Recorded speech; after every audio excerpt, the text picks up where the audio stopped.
దేవుని నామానికి మహిమ కలుగును గాక. ఈరోజు దేవుని వాక్య ధ్యానము నిర్గమకాండము 25వ అధ్యాయం వచ్చును. అక్కడ దేవుడు అంటాడు, నేను వారిలో నివసించినట్లు వారు నాకు పరిశుద్ధ స్థలము నిర్మింపవలనని మోషేతో దేవుడు మాట్లాడాడు.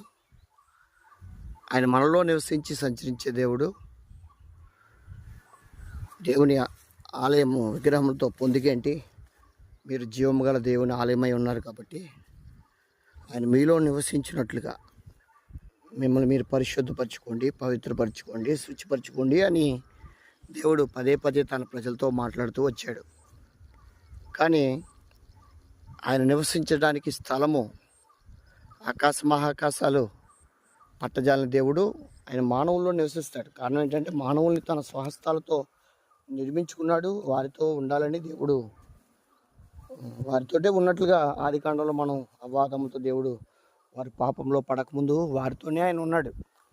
కానీ వారు ఎప్పుడైతే దేవుని ఆజ్ఞను మీరి పాపం చేశారో దేవుడు వారిని విడిచిపెట్టేశాడు.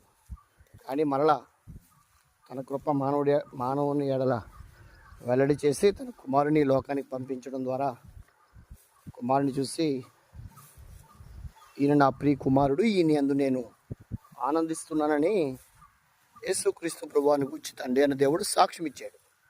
ఈరోజు ఆయన మనలో కూడా నివసించి సంచరించే దేవుడు. ఆయన మనకు తండ్రిగా ఉంటాడు. మనం ఆయనకి కుమారులు కుమార్తెలు అని జీవము గల దేవుడు చెప్పుచున్నాడని పౌలు తన పత్రికలో చెప్పడం జరిగింది.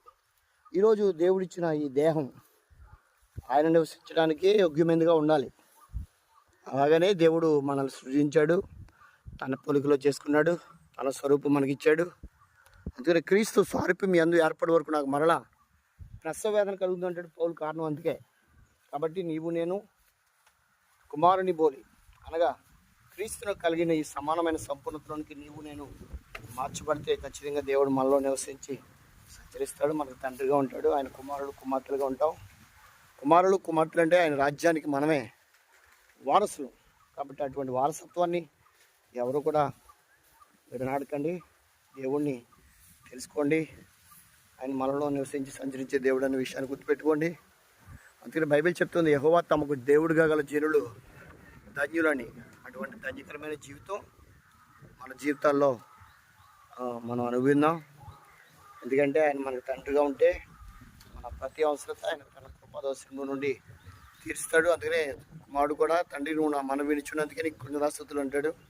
కాబట్టి మనం కూడా దేవుని కృతజ్ఞతాస్తుతులు చెల్లించే వారిగా ఉందాం. దేవుడి మాటలు మన ఇంటిలో దీవించి ఆశీర్వదించును గాక.